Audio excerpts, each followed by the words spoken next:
waraxmatullaahi wabarakaatuh. Soo dhawaada dhammaantiin walaalayaal. Maxaa ahaydey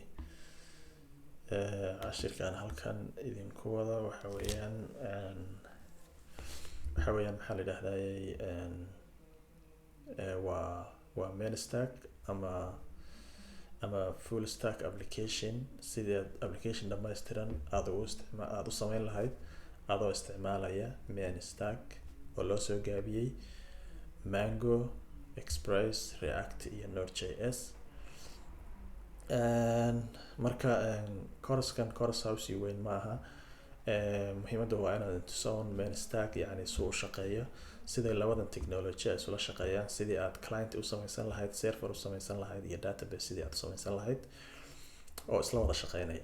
Markaas saddexdan technology ayaa waxaan rabaa React iyo Express iyo maaragtay iyo mangodb qaabka ay isula shaqeeyaan. Marka waxaan sameeyey appkan applicationka yar oona waxba CSS iyo waxba u yeelin oo maaragtay functionality-ga aan focus ka saarayo. Marka meeshan magac haddaan ku qorro kale Ahmed oo kale haddaan ku qorro on dhahna ahmed@gmail.com. marka saddexda field ayuu leeyahay. Kalena waa password yaasana 1 2 3. marka register markaan idhaahdo waxaan rabnaa inaan database gelino. Get data markaan dhuftana inaan dataha kala soo baxno maxay ahayd database. marka waa ka account-kayga maaragtay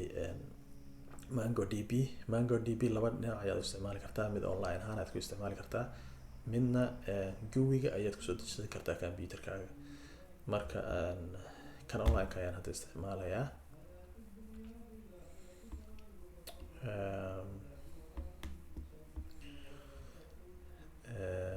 marka userka haddaan ku dhufano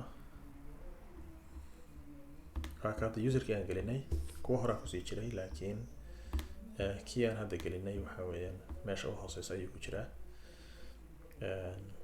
marka haddii aan hadda buttonka kale ku dhufto oon idhaahdo hadda get data oo kale, waa ka userskii oo dhan ayuu noo soo saarayaa, halka noogu soo saarayaa.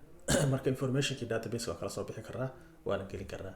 marka labadaa button ayaan rabnaa inaan ku shaqeyno siday full stack ay u sameynayaan. marka ta koowaad aan sameynayna waxaa weeyaan horta kan iska joojino.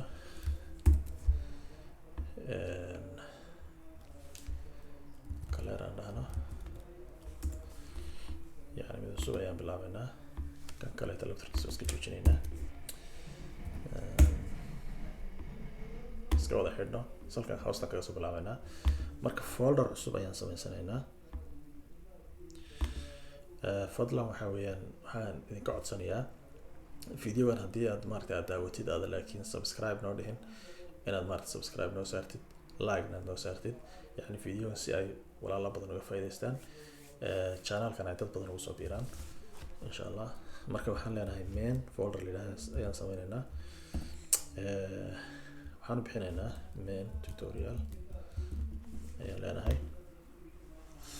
marka folderkan ayaa waxaan ku furaynaa Visual Studio Code ayaan ku furaynaa. folderka cusub aan sameynay. okay, marka folderkan waxaan kasii sameynaynaa maxaa la yidhahdaa laba folder oo kale, mid client ah iyo mid maxay ahaydey iyo mid serverkii ah. marka folderkan aan sameynaynaa wuxuu noqonayaa server ayuu noqonayaa.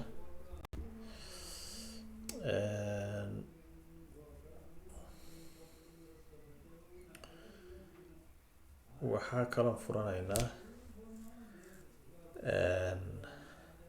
terminalka uu iska leeyahay maxaa la yidhaahdaa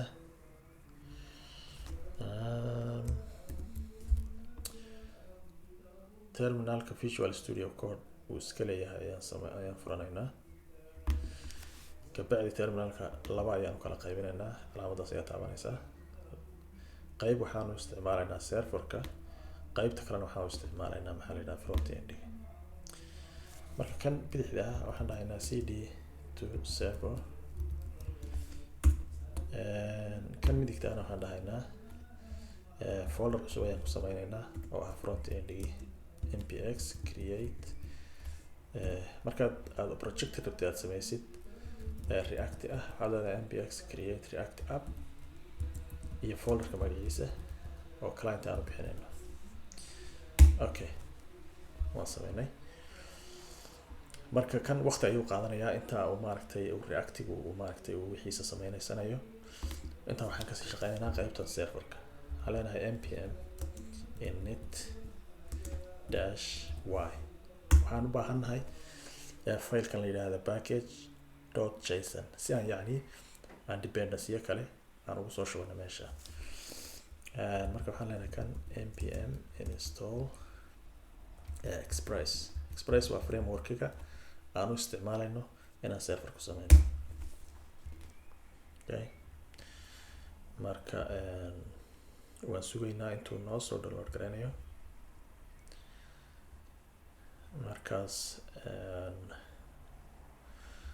waxaan serverka ku sameysanaynaa file kaleete oo la yidhaahdo maxay hayday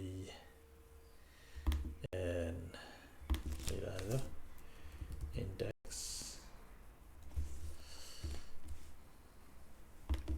haduu sameeyey. marka aan fiirina u dhamaystiray expresskii marka wuxuu noo soo sameeyey filekan aad arkaysa la yidhaahdo package.json ayuu noo sameeyey oo waxaa ku jira hadda wax dependency express bas ayaa ku jira. marka kan aan rename dhahno si fiican aan filekii sameyno index.js ka ahaa meesha aan ku qori lahayn codeka fileka aan ku qori lahayn oo ah index.js. Okay, marka express waan soo dejisanay const express marka waxaan leenahay require waxaan u baahannahay express ayaan u baahannahay ayaan leenahay.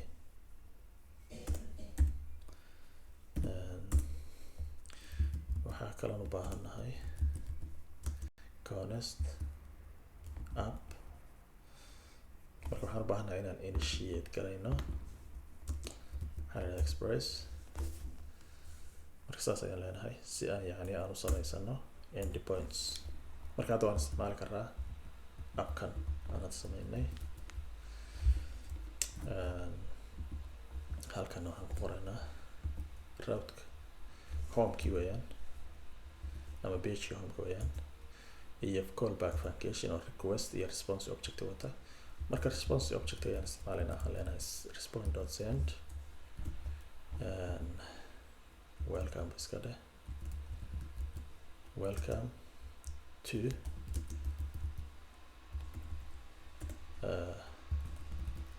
fullstack app. Okay, control s ayaan leenahay save garaynaynaa. waxaan u baahannahay kala serverku meel wax ka dhageysto ama port ayaan u baahannahay. portigana waxaan ka dhigaynaa app.listen 5000 aan iska isticmaalaynaa maadaama 3000 uu client uu isticmaali doono. halkan waxaan leenahay function callback function kaas ayaan u baahannahay. marka waxaan leenahay waxaad noo loo garaysaa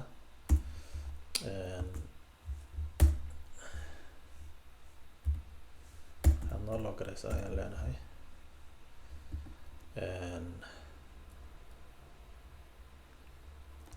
server listening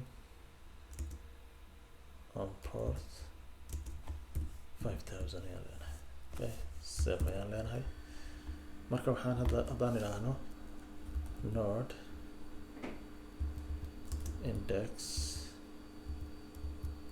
index.js serverkana waa inuu noo shaqeeyaa hadduu wax kasta sax yahay. server listening on port 5000 buu soo ma. marka hadda waxaan galaynaa kan hore waan saxeynaa localhost 5000 ayaan galaynaa. marka wuxuu leeyahay welcome to fullstack app. marka haddii aan soo dhaweeyo markaas saas ayuu leeyahay. markaas serverkiisa aan iskaga celino. Marka serverkii waan samaysanay, maxaa noogu xiga? maadaama serverkii samaysanay, haddana waxaan aadaynaa mangodb. mangodb waxaan uga baahannahay connection string ayaan uga baahannahay oo application cusub aan hadda samaynay. horta aan iska tirtirno waxaan hore meesha ku jiray.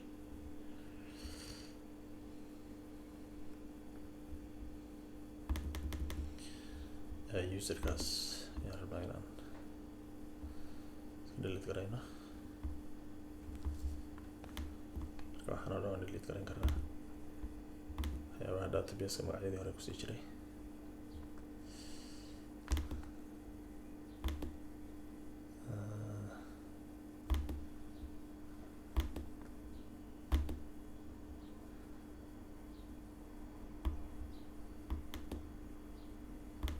delete garan karnaa.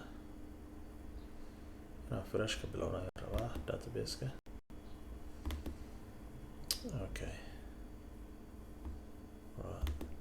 marka hadda waa ever weyaan. marka waxaan leenahay waxaan u baahannahay database cusub, connection cusub, inaan yani application cusub aan kusoo xidhno. marka connectiga ayaan ku dhufanaynaa. marka waxaan leenahay connect your application. marka waxaan u baahannahay stringigan ayaan u baahannahay inaan maaragtay copy dhahno. waan copyaysanayna, marka waan iska xidhaynaa. kabacdi waxaan ku laabanaynaa serverkii. waxaan soo install garaysanaynaa framework ay mangodb la mangoose la yidhaahdo ayaan install garaysanaynaa.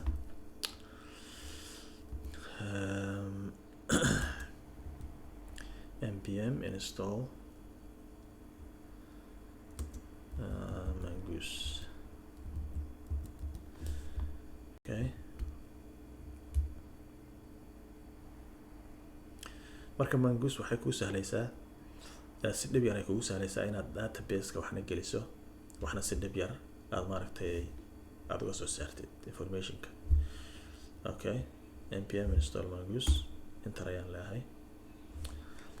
marka intaa uu sameynayo waxaan require garaynaynaa mangoose ayaan require garaynaynaa.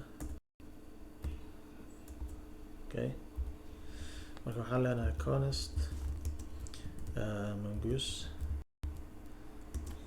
echoed require mangoose. okay, okay, marka hadda waxaan samayn karnaa we can connect to mangoose. magarata leenahay mangoose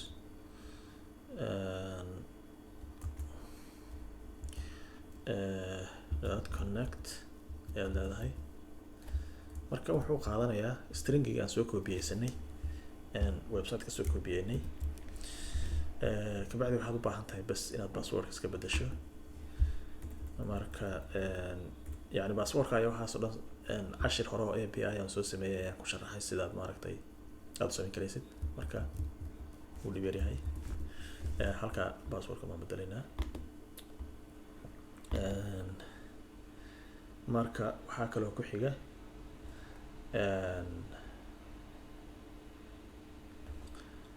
argumentiga labaad waxaa weeyaan waa object.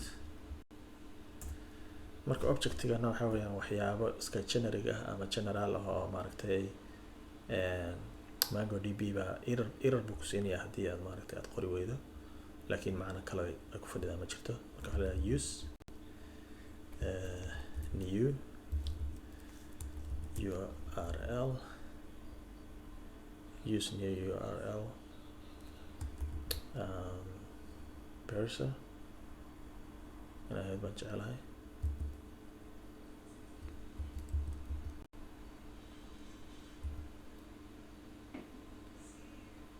use new URL parser kadibna true ayaan ka dhigaynaa. ka kalena waxaa weeyaan use unified weeyaan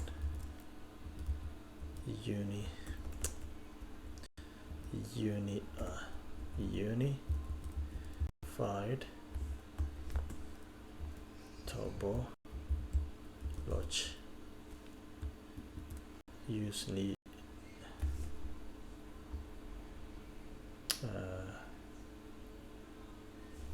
kana true weeyaan.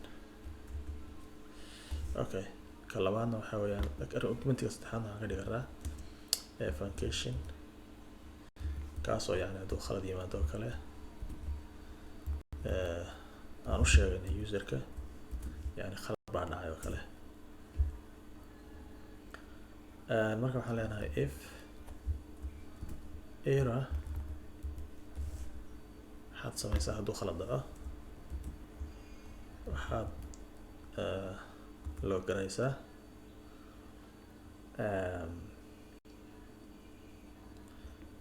errorkaas loo garay else aan leenahay haddii kale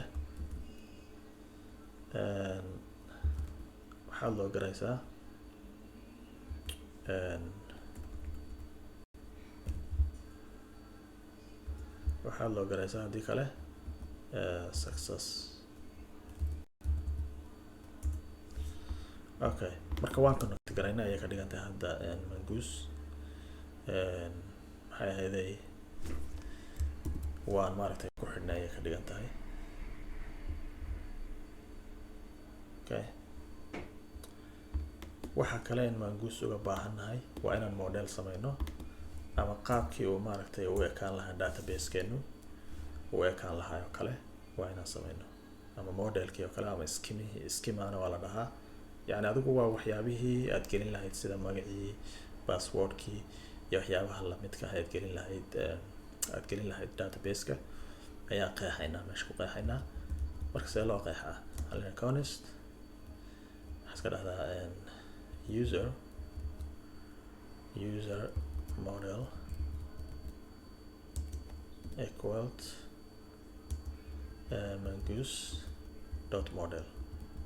marka modelkan wuxuu qaadanayaa functionkaas wuxuu qaadanayaa laba argument midi waa database-kan collectionka magaciisa ama database-ka ama table-ka kolba waxaad u taqaanid table-ka magaciisa weeyaan. ka labaadna wuxuu noqonayaa objectigana waxay noqonaysaa structure-ka ama dhismaha maaragtay table-ka sida name-ka oo kale email address-yadii wixii lamid ah. Okay, so name will be a string weeyaan, string buu noqonayaa. email-kana string buu noqonayaa, password-kuna isagana string weeyaan. marka model-keenina waa ka waan sameysanay marka save ayaan dhahaynaa.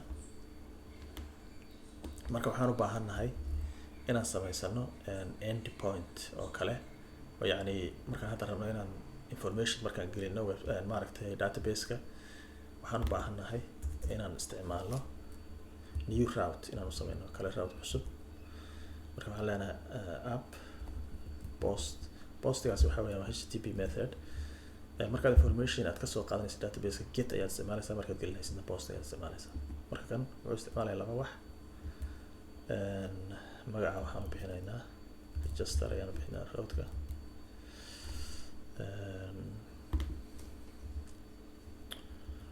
wuxuu qaadanayaa callback functionkaas oo asagana yani markaan rabno hadda inaan sameyno user cusub oo kale maadaama modelka sameysana user cusub aan sameyn karnaa. marka waxaan leenahay const new user equals new user model. marka user modelkana wuxuu qaadanayaa informationka aan ka helayno maxay ahayd backendiga oo object ah. Okay,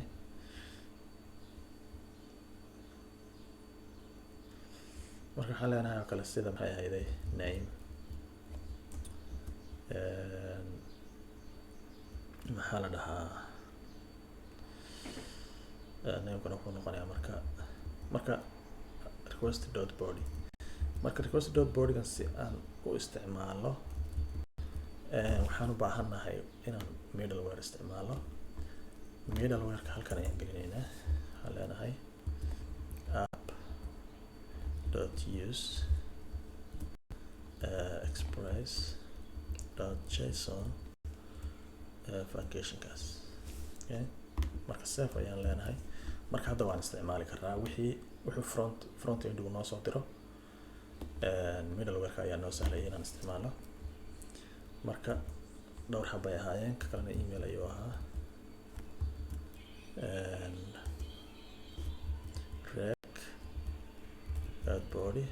rec.body.name. okay. passwordkana isagana sidoo kale waan u baahanahay. isagana request body dot password. okay. marka routka waan sameynay. maxay ahayday maxaa la yidhaahdaa xagga serverka ahaa oo markaas new user waan sameynay. marka inaan save garayno oo ku save garayno aan u baahanahay database. marka waxaan leenahay new user dot save ayaan leenahay. okay. marka intaas ayaad u baahan tahay si aad ugu save garaysid database. marka functionkana hadduu khalad dhaco kale waxaan leenahay haddii uu error jiro kale waxbaa khaldamay oo kale inaad saas ugu sheegtid userka. marka waxaan leenahay if error hadduu khalad jiro kale waxaad dhahdaa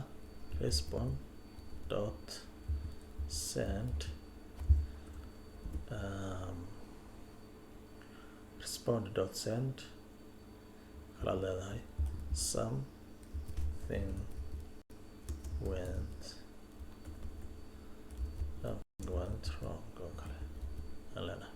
okay. else hadduu wax khaladi jirin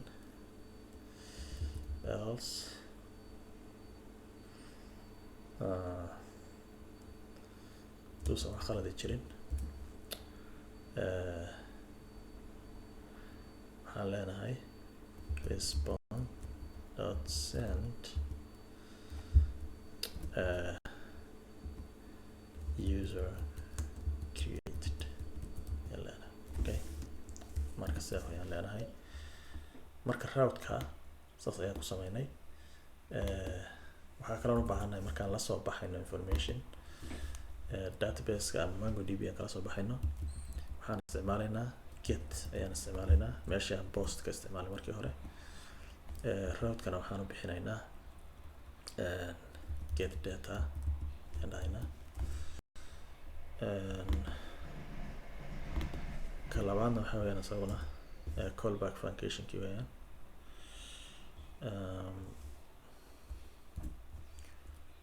oo request iyo response ahaa.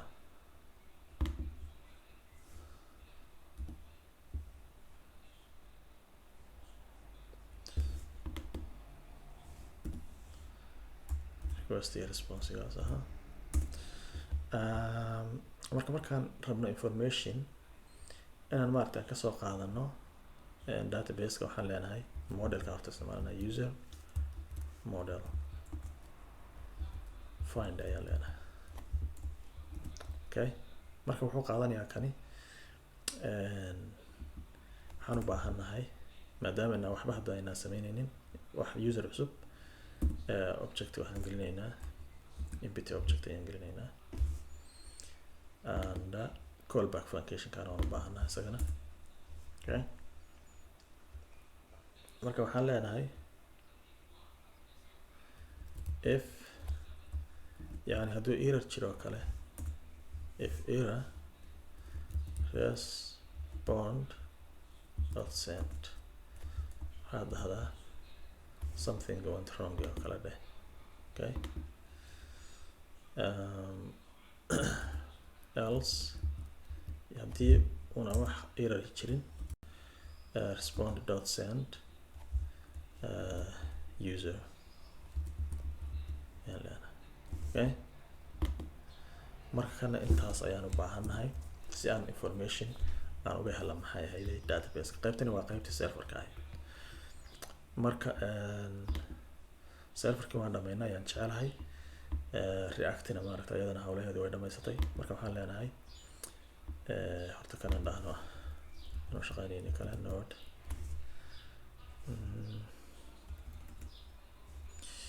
Waxaan leenahay node si aan serverkan u start garayno node index.js ayaan leenahay.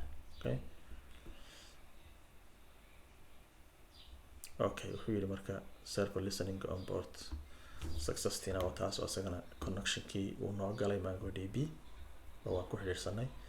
Marka waxaan leenahay local 5000 kaas oo noo shaqeynaya. Markaas qaybta client-gaan aadno serverkaas ka xidhno. Marka package.json kaas ayaan fiirinaynaa. Marka si ay u wada xiriiraan back endiga iyo front endiga waxaan u baahanahay meesha ugu dambaysa curly brace-ka ugu dambeeya ayaan gelinaynaa maxay ahayday key value pair ayaan gelinaynaa. Keygu waxaa weeyaan prox, value-guna waxaa weeyaan aan gelinaynaa local host-gan ama endpoint-gaas URL-kana ayaan gelinaynaa uu back endigu iska leeyahay. Halkan waxaan ku jiraa waa package.json ka ay react iska leedahay weeyaan. Marka save ayaan dhahaynaa. Alright, marka package.json kaas ka xidhaynaa iska xidhno close. Serverkan isagana saas oo kale halkaas iska xidhnaado. Marka waxaan tagaynaa client-ga source-ga ayaan tagaynaa. Faylashan oo dhan waxaa noo samaysay react markii aan npx create react aan markaan idhi. Marka waxaan iska delete garaynaynaa qaybta header-ka oo dhan. Diff-ka baan ka tagaynaa. Save ayaan leenahay.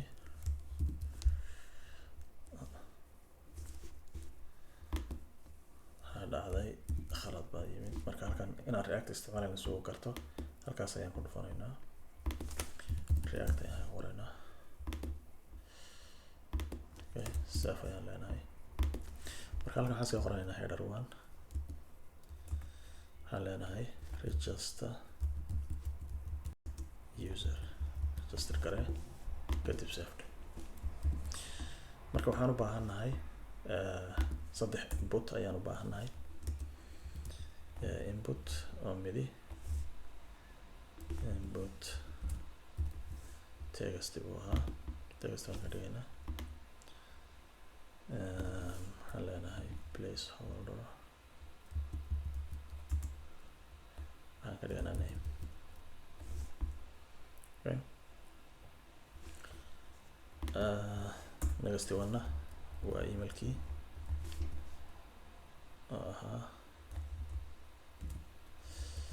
Email.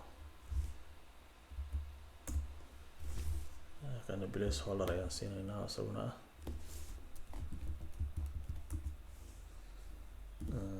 Placeholder-ka oo ah email. Next waa password-kii. Asaguna ah password-ka. Placeholder-kana waxaan ka dhigaynaa password baan ka dhigaynaa. Inta kale waxaan u baahannahay laba button oo midna register yahay midna yahay get data. Waxaan leenahay input oo button ah. Value waxaan ka dhigaynaa register. Okay. Waxaan kaloo u baahannahay input button kale asagana ayaan u baahannahay oo aan u bixinayno get data ayaan u bixinaynaa. Okay, intaas noo save gareey. Marka client-ga horta aan server-ka kicino cd client-gana gee baan leenahay npm start. Okay. Marka server-kii back front-end ayuu noo bilaabayaa. marka halkan waxaan samayn doonaa react aan soo import garaysanayna kaas waxaan rabnaa inaan isticmaalo hooks si aan statekeena aan ugu manage karayno import react from react. Okay, marka capital wayaan jeclahay. markaad rabtid inaad use isticmaalayso waxaad leedahay comma halkaa gelinaysaa curly braces, halkan waxaad leedahay use state ayaa leedahay. Okay, marka waan soo use statekii hookski waan soo dejisanay. marka variableski aan statekeena ku manage karayn lahayn ayaan u baahnaa. marka waxaan leenahay const midka koowaad waa name, waxaa weeyaan set name and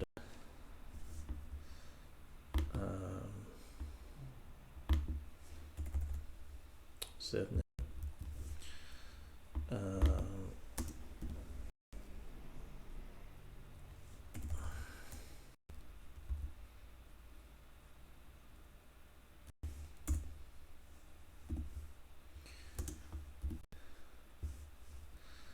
marka functionka waxaan isticmaalaynaa aan soo import garaysanay ee use state ayaan isticmaalaynaa.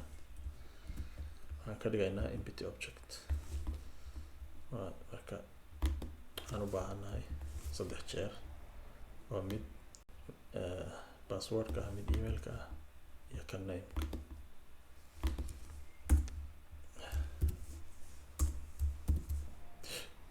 Okay,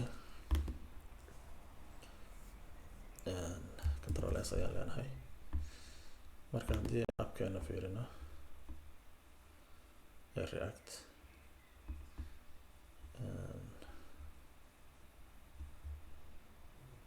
wala use state name has already been declared. marka magacyadan aan bedelaynaa. email ayaan ka dhigaynaa, kana email ayaan ka dhigaynaa.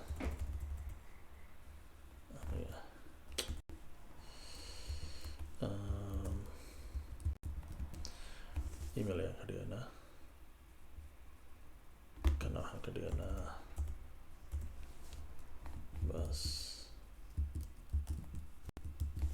password.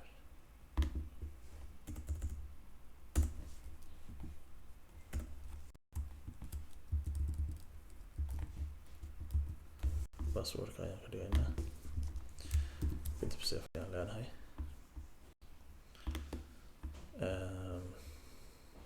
marka waxyaaba noo soo baxay, error ayaa noo soo baxay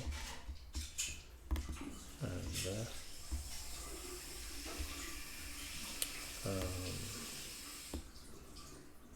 waxaan u baahannahay inaan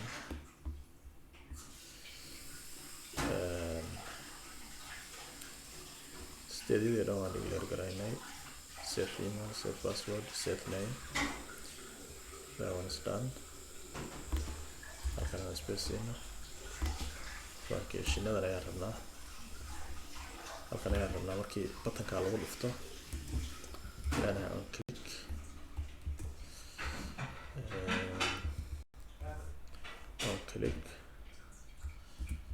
waxaan ka dhigaynaa register ayaan qoraynaa. buttonka labada isagana on click markii la siiyo waxaan ku qoraynaa get data ayaan ku qoraynaa. marka labada function ayaan samaysanaynaa oo labada function waa kuwii database-ka yani la falgalayay. waxaan leenahay function register ayaan leenahay, magacaas ayaan u bixinaa functionka. okay, marka functionka labaadna samaysano isagana waxaan u bixinaynaa waxoogaa halkan sida u aragtaan function gas waxaan u bixinaynaa kana get data waxaan u bixinaynaa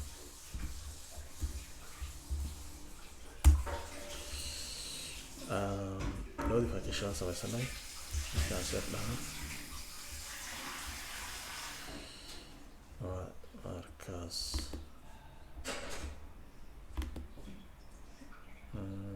marka waa kan uu noo soo saaray inputyadii uu noo soo saaray marka inputska waxaan rabnaa inuu maaragtay uu is hoos yimaadaan oo iskarab galin marka waxaan samayn karnaa waxaan isticmaali karnaa tag la yiraahdo br ayaan isticmaali karnaa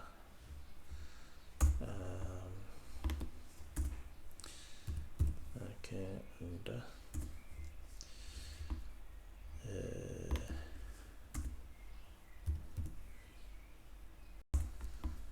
alright and save hadda dhahno batanadii wakaas way noo soo baxeen laakiin waxaan rabnaa in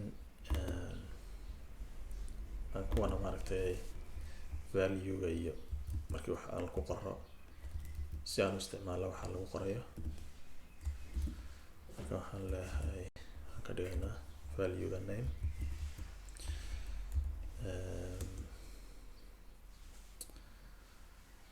on change marka meesha wax lagu qoran leenahay on change waxaan rabnaa callback functionka event waa iidaasina markaas intaas markaan sameynaa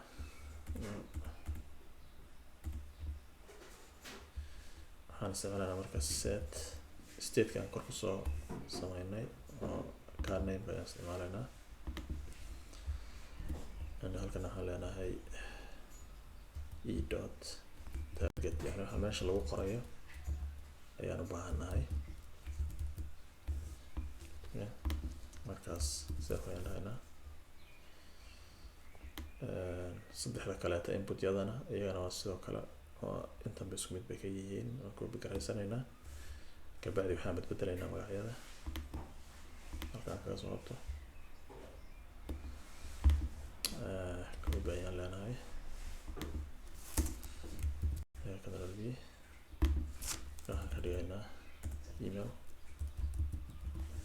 marna waxaan ka dhigaynaa set email markaas that one is done and halkana password ayaan ka dhigaynaa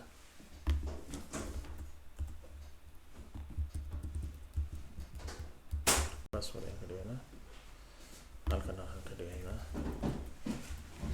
password ama set password value waan bedelay magac waan bedelay okay save ayaan leenahay marka hadda waxaan ku qori karaa meeshan nm@gmail.com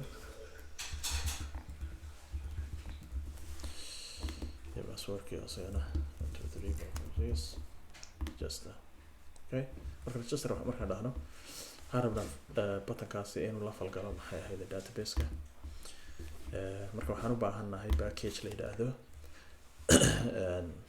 axios kaasoo maaragtay u diraya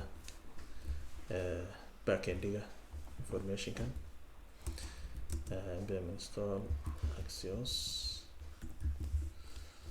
marka packageka ayaan soo install garaysanaynaa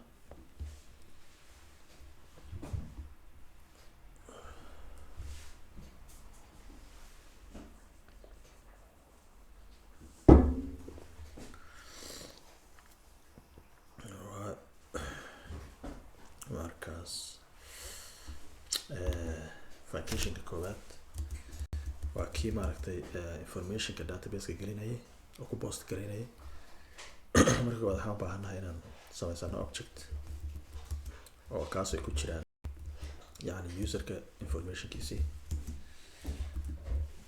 marka userka information ku leeyahay mid wuxuu ahaa name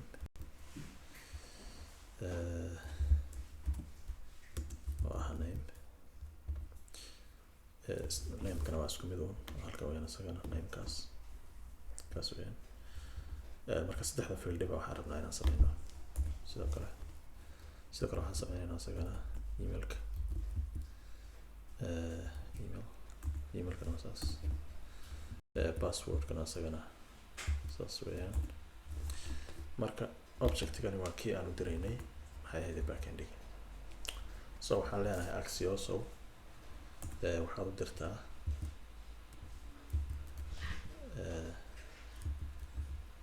post yani post waa markaad information aad u diraysid backendig oo kale. markana slash baan leenahay register kii aan soo sameynay soo maahayn. argumentiga labaadna waa objectiga aan sameynay ee userka weeyaan. marka intaan markaan sameyno waxaan u baahanahay resultigii uu nagu soo celinayay oo waxa weeyaan waa asynchronous weeyaan ama async information cause database ayaan wax diraynaa. waxaan leenahay responsigana halkaas and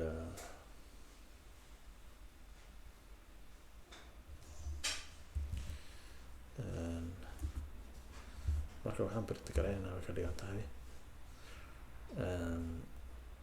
yani console.log success kan bacdina waxaan leenahay haddii uu khalad dhaco kale catch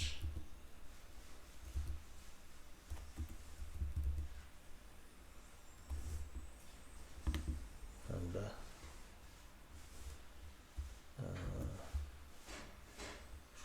console.log error.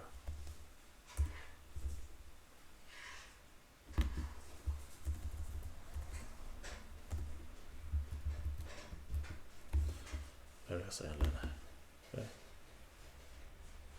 marka waxaan u baahanahay inaynu soo import garaysano axios aan idhaahno import axios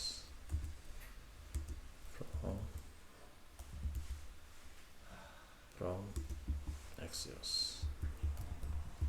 waa package aan u baahnay. marka save ayaan leenahay taas. marka inta hadda markaan sameyno markii lagu dhufto buttonkaas waa inuu vacationkani uu userkaa sameeyo.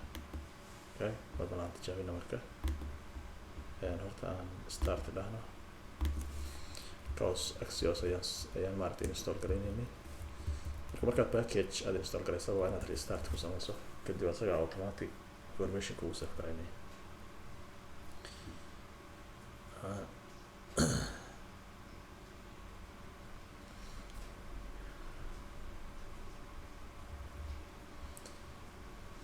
serverka ayaan sugaynaa kii horaan iska xidhna.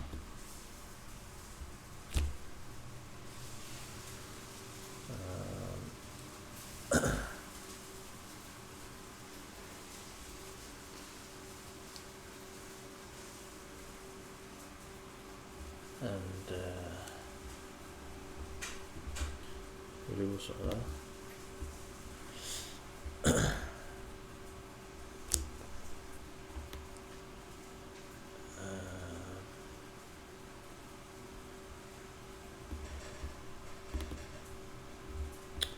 marka waa rumaa soo baxay. marka hadda magac cusub ayaan qoraynaa. marka waxaan leenahay ibrahim oo kale ibrahim qoro ibrahim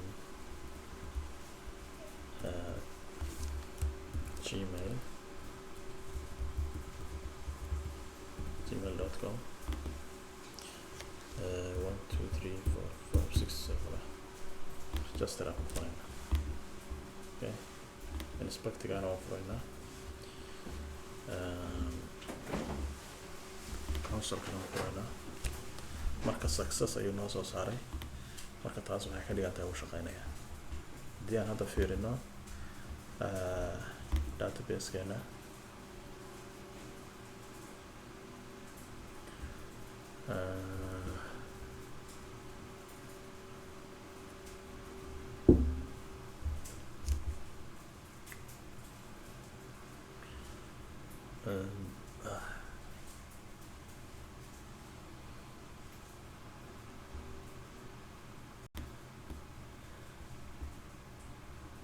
browse collection aan dhahno ama table-ka oo kaleeto furno kabacdi collectionka namekiisa oo kale ama documentiga marka waan noo soo baxay markaas informationkii aan gelinay oo ahaa aan gelinay informationkii waa noo soo baxay okay marka hadda waxaan u baahannahay informationkan aan gelinay database-ka inaan maaragtay aan kasoo jiidan karno ama aan kala soo bixi karno marka vacationkan get data ayaa informationka noo soo saaraya marka vacationkan ayaa maaragtay ayaan ku shaqeynaynaa hadda ka shaqaysiinaynaa marka Axios ayaa noo sahlaya inaan maaragtay informationkaas aan database ka helo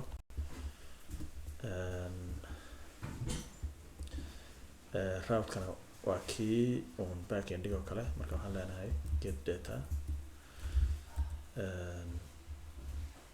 marka kan waxba hadda information aan ma dirayno oo argumentiga labaad maaragtay waxaan ma gelinayno marka URL-ka bas weeyaan kabacdi waxaan leenahay promise-kii uu noo soo celiyey oo ahayd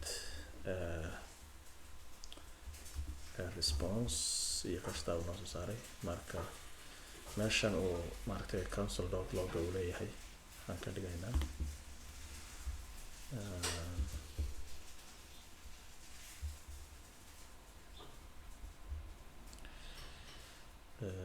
console.log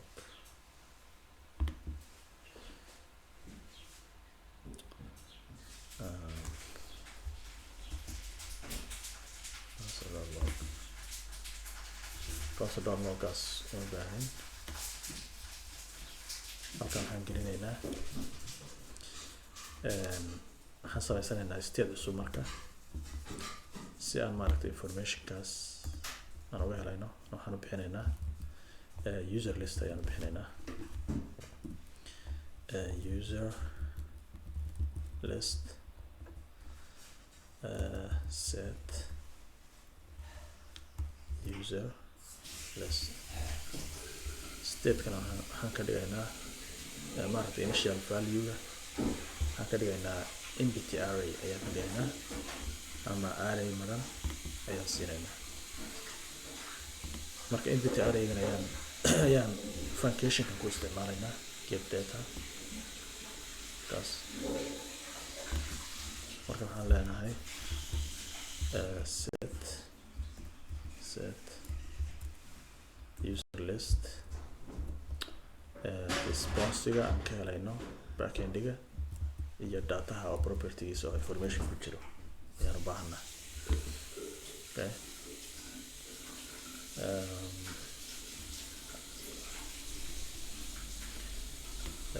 errorkana waa baahan iska tirtiro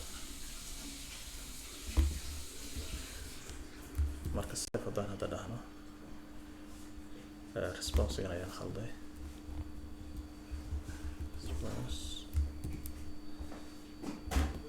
okay marka waxaan u baahannahay xogtan inaan page-ka ku display garayno si aan ugu display garayno waan map garaynaynaa ama waan for loop baan ku sameynaynaa listiga waxaan leeyahay variable-ka const data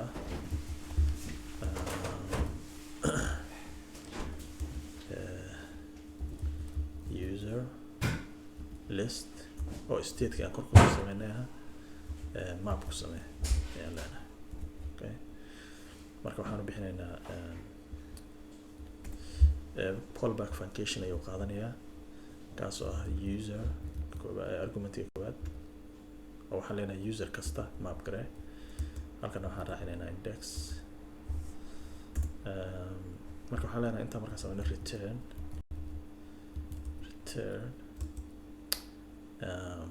ul. marka list ayaan sameynaynaa html kii caadiga ah. kaas halkan waxaan u baahanahay react weeyaan inuu waxay ahayd gareeyo okay. waxaan kaloo u baahanahay li. tan koowaad waxaan ku qoraynaa marka magaca ama nameka.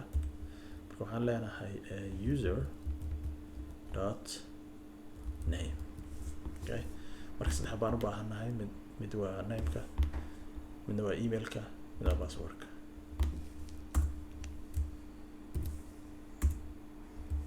okay. marka halkan baan bedelaynaa. marka waxaan ka dhigaynaa email, ka dhigaynaa kana waxaan ka dhigaynaa password. okay. ka waa noo dhammaystiran yahay. halkana waxaan u baahanahay inaan raacino key oo muhiimadiisu tahay oo yacni errorka ayuu ka bixinayaa. error buu haddii kale noo saaraya, maxay ahayd react noo saaraysaa markaad list aad map galinay sidoo kale.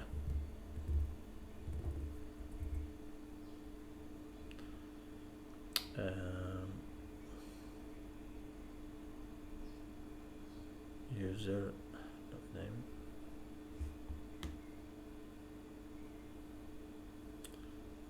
hadaynu wax kasta caadi yahay haddaan save dhahno. okay.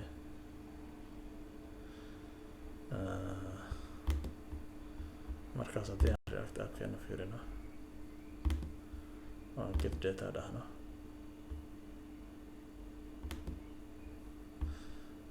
marka waxaan rabnaa dataga inaan halka kusoo bandhigno, yani xogta inaan waxaan rabnaa aan halka soo dhigno. aan dhahno data save. okay. marka haddii aan dhahno maaragtay